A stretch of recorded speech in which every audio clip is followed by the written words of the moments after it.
Hi, I am Vida. People think English is impossibly hard because you do not write what you hear. Fortunately, this new, easy method was invented by Dr. Paxson.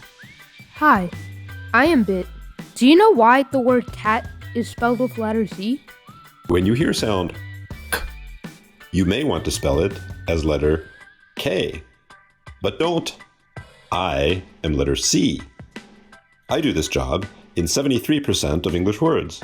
That is why cat is spelled with a C. Hi, I am Tim. I am here to improve my English spelling. How exactly does Dr. Paxson's method work? Dr. Paxson's method is based on science. This method uses proven spelling frequencies to focus on what is important. Dr. Paxson's method systematizes English into vivid, easy-to-remember rules. The course appeals to different areas of your brain through audio, text, and visual methods. If you are a native or non-native English speaker who wants to improve your spelling, Like me. watch the course on improving spelling.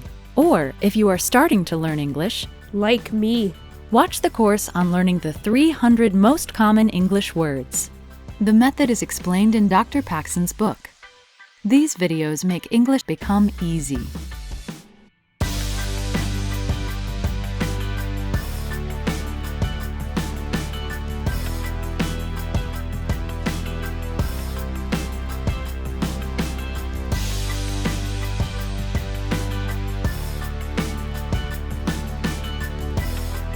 So don't miss out and watch these videos with us.